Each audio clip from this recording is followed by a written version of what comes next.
murderous beavers shooting arrows at your classmates, and oh my god, are these high school students playing strip poker. Isn't it wonderful? I'm going to jail! Netflix's latest teen drama that doesn't involve the Upside Down is a wild ride that makes my high school look like it was run by Disney. We're all in this together. Based off the Japanese manga KAKEGURUI, which roughly translates to compulsive gambler, Bet is set at St. Dominic's, a private academy where the children of the world's elite battle it out in games of chance and even death. So in this video we'll be taking a deep dive into its twist ending and what it could mean for Season 2. And don't worry, if you haven't read the manga or seen the anime it's based off, there will be no spoilers beyond Season 1. So get ready to lose your entire life savings, let's get into it. Bet follows Yumiko Kawamoto, a gambling-addicted teen who isn't afraid to do what it takes to right the wrongs of the past. But sometimes you have to do a bad thing to make the world better. And Yumiko has definitely been wronged. As a child, she watched as her parents were brutally murdered, setting her on a path of revenge that leads her to the prestigious St. Dominic's. This private academy is where the world's future CEOs, bankers, politicians, and influencers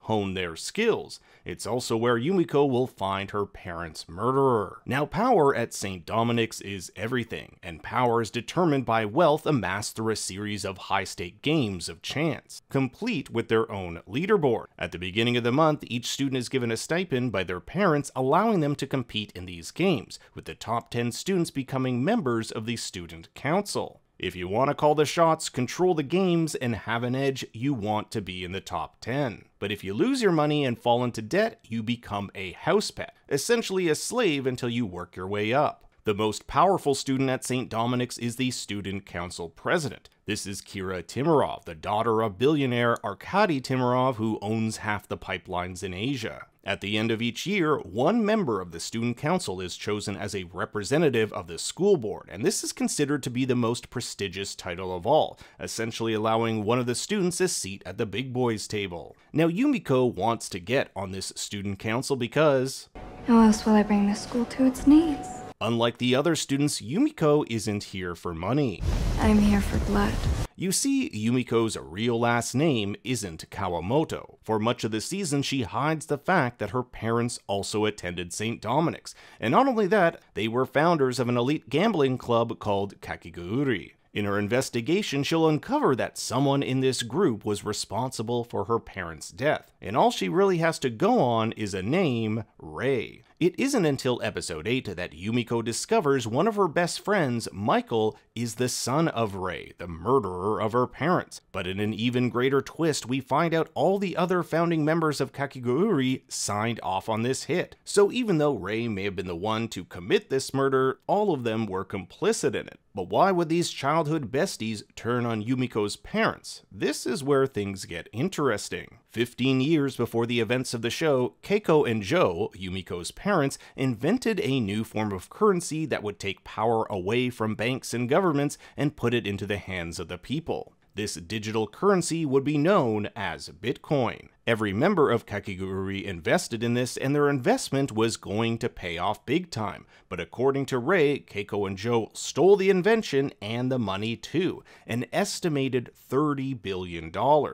So when Rei and Yumiko finally confront one another, Rei wants to know where the key to this money is, and he's referring to a crypto key, a code that can be written down or embedded on a hard drive that can unlock this money. This is something Yumiko has no knowledge of. As someone who hasn't read the manga, I think Yumiko has been unknowingly protecting this key for years. As a child, right before her parents' death, she was given this poker chip by her mother, and you'll notice it's not like regular chips. It can open hidden doorways, has a mirror on it, which certainly comes in handy when rooting out card sheets, and I can't help but think this code is somehow embedded into the chip. This all ties into what is arguably the biggest twist of the season, that Yumiko's mother, Keiko, survived the car bombing and has been living underground ever since. This could mean that Keiko knew about the bomb beforehand, or perhaps was warned about it at the last moment. Rei confirms that he was the one to set up this bomb, but he also says he knows where Keiko is. If he's known where she is all these years, how come he hasn't finished the job and killed her?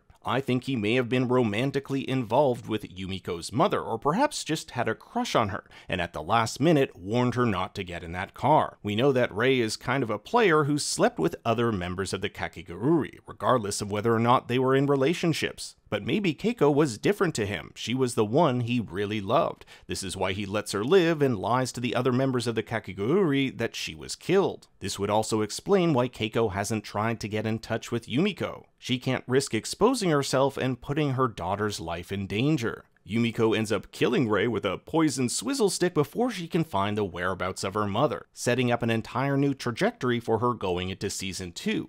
Not only does she have to find out where her mother is, but get revenge on every former member of the Kakegurui. Yumiko's escape, however, is helped by an unlikely ally, Kira Timurov. This entire year, Kira's wanted to become the student council representative to the board, a decision that is made by her father, Arkady. But in a devious twist, Arkady chooses Kira's half-sister, Riri, stating that Riri has greater ambitions and is ready for the world, unlike her. You'll note that earlier in the season, it was Riri who planted the bomb that killed Blake Samuels and her father. She proved that she has what it takes to come out on top in this dog-eat-dog world. So when Kira goes to question her father's decision, he slaps her in front of everyone. It's been hinted throughout the season that Arkady is an abuser, like the time when Kira notices bruises on her mother's arms. So an unlikely alliance is formed between Kira and Yumiko, who moments ago faced off in a blackjack game which almost saw the two of them die to poison.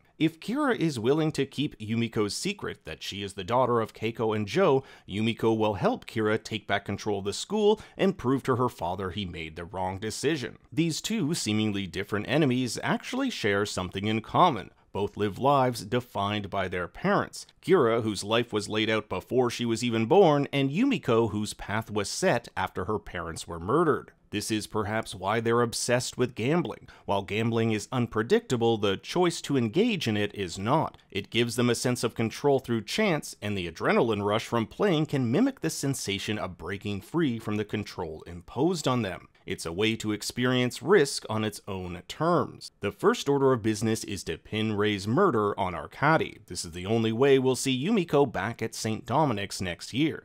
No doubt with Arkady being one of the most powerful men in the world and him surrounded by his friends and associates, he'll get away with it. Yumiko also notes in her getaway drive with Ryan that no one is chasing after them. I did, however, notice that Suki takes a video of Yumiko running away from the scene of the crime. Will this video become important next season, or will it be brushed over? The finale also sets up some new antagonists. At St. Dominic's, we'll have Riri as student council president and Yumiko's former friend, Michael. He'll know that it was Yumiko who killed his father, and this might be what it takes for him to join in on the gambling since he never participated in the games. Rei was going to pull his son from school and teach him what it means to be a man, but now that Rei is dead, I'm guessing he'll be back at St. Dominic's and wanting his own revenge as a weird way to gain his dead daddy's approval. The final shot of the season sees Ryan and Yumiko drive off into the country, a storm on the horizon, foreshadowing the trouble to come. But what did you think of Bet? I want to hear your thoughts and theories in the comments below.